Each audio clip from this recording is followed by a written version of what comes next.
and welcome to Savior's Voice, the podcast where we explore ideas that inspire personal growth, leadership, and a positive change. I'm your host, Janhvi Singh. To dive deep into our show's enduring relevance, I am thrilled to welcome Dr. Biswajeet Mukherjee. Sir is a distinguished educationist, a renowned scholar, and an author of best-selling books like Educational Synergy and Health Phenomena. So thank you for joining us today. Thank you very much. Please have done a Thanks for your all kind words and all. Thank you. You're most welcome, sir. So let's start with the basics for the listeners who might be new to this. Sir, your life is a testament to the power of dreams and hard work. Can you please take us back to your prime and share some of your earliest memories that shaped your journey? Thanks, dear, for your all kind words and all. If you see that the formative years of any person, those are the most important thing. If I just look back from the where I was, where you are right now, that's the as a student. So as a student, I was very curious, and I was never been into the rat race of the attending some grades and all first, second, and third. It was not that I was good in all physical activities and all. At the same time, but why I'm just reminding you these all because these are the certain things which will make you feel confident and you will start thinking in a very healthy manner. Your family that plays a very important role, because they teach you. Because my family, they taught me the humility and especially the empathy, resilience. These are the certain things which will induce in your heart and in your personality that how the knowledge can transform lives. It's never been into the curriculum and all. So I always talk about the that is the literacy. If we say about education, so education is more about many kinds of literacies. That's including your physical literacy, at the same time your numerical literacy, at the same time language literacy, and many other things. So I was into the my thinking and my pattern of thinking was how to transform lives through the education. So that was there. So in my primary ages, I used to think these all, but never been into the rat race of first, second, and third. So I scored. Few of the occasions I scored, but that was up to the third position there in the classroom, but not more than that. Okay. So, what was your biggest influence growing up? Influence. I can't say a single influence, but yes, there are multiple influences that actually always used to shape your own life. But yes, the teacher always played an important role in your life. And especially in the primary phase of your learning, we remember two types of teacher always throughout our life. The one that is the good teacher, and the another one that is, I must not say it's a bad teacher, but the teacher whom we don't like. But yes, I appreciate our teacher who might be an independent thinker. That is the most important thing. No matter how you learn physics, chemistry, and maths, they come afterward. Those are the content, those are the concepts which you need to learn. Certain things we can acquire, and certain things which is already induced in our personality, in our soul. So I was an independent thinker. So I was very curious while sitting inside the classroom also. Never been bothered about what the lesson is going on and whatever answer I should write. But yes, those lessons they have given me our pattern of thinking, many patterns of thinking rather I should say.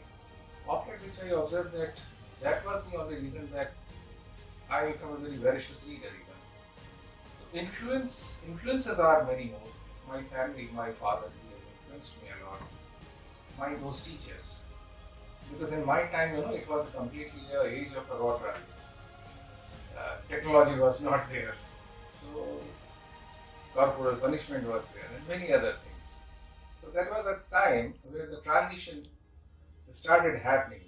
So, so that way, it's a multiple influences, which I must say, and I'm thankful to all of them. So, as an author, what advice would you give to the young listeners, especially the aspiring writers who are looking forward to shape their lives? Can you please repeat this question? What advice, as an author, would you give to the young listeners, especially the writers who are looking forward to shape their lives? See, to authors and all, see how I write, that I can share with you.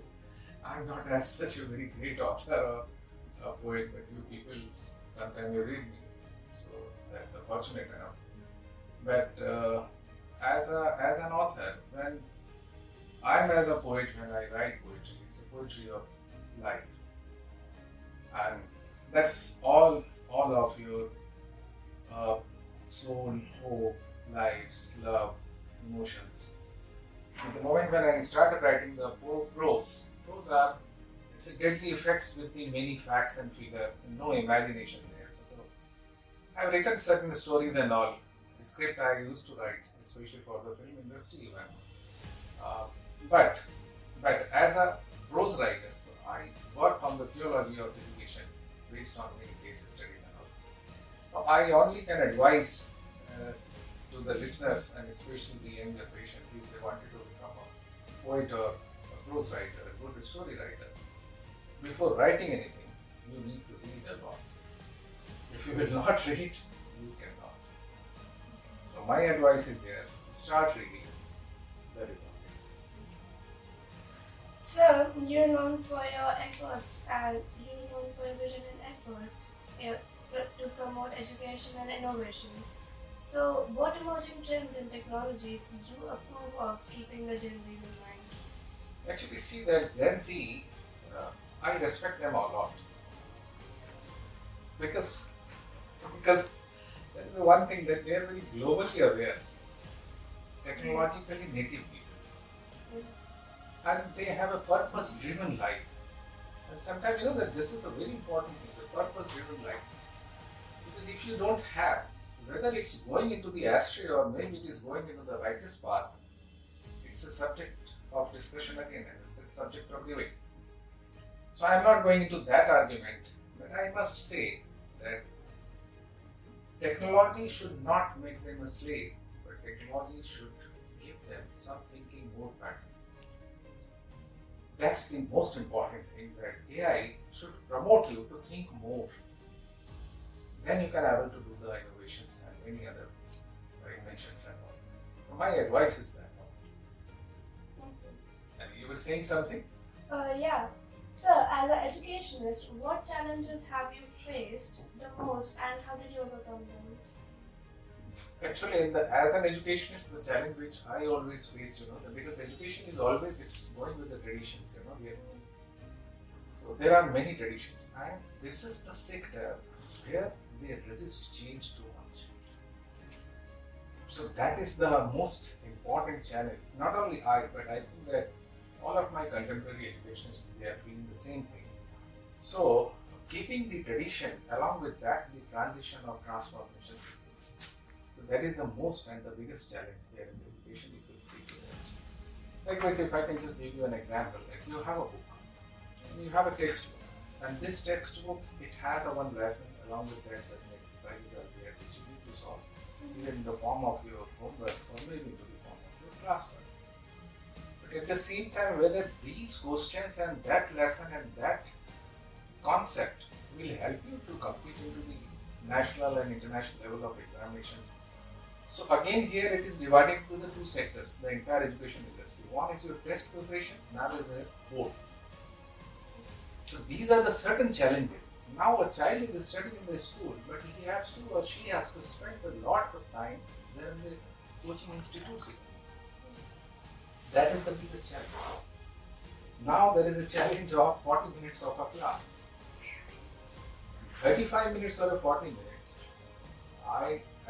being a maths teacher or being a physics teacher, when I was teaching, I used to always ask my principal, will you please give me the consecutive 2 periods together so that I can have at least 70 minutes. These are the 7 basic real challenges which I think every principal, every educational institution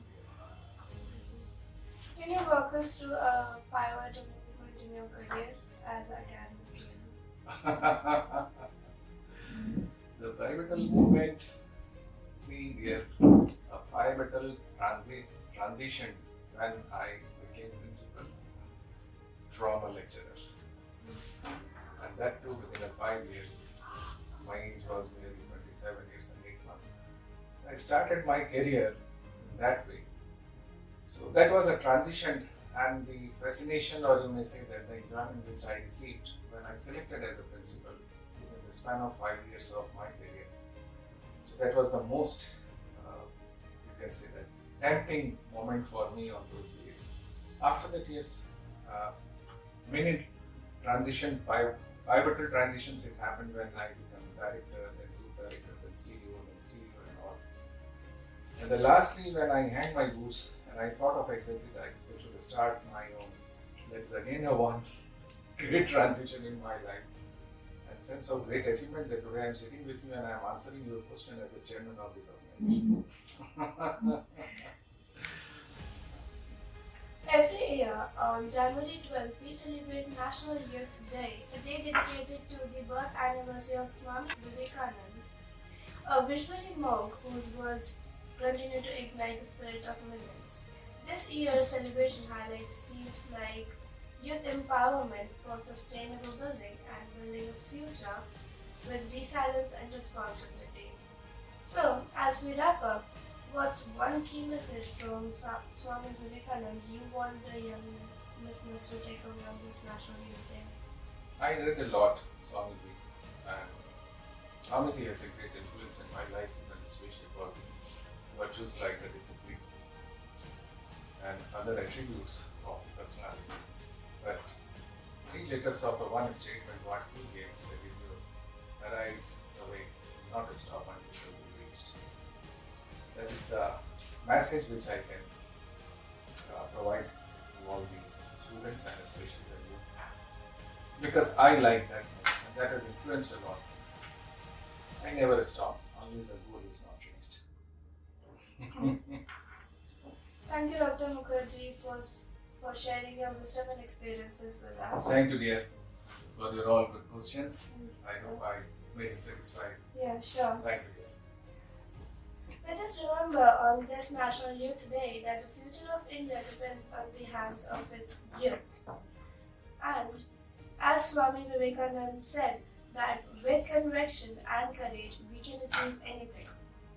To all our listeners, pick up educational synergy and Halafnama to unleash the fruit of for thought served by the author.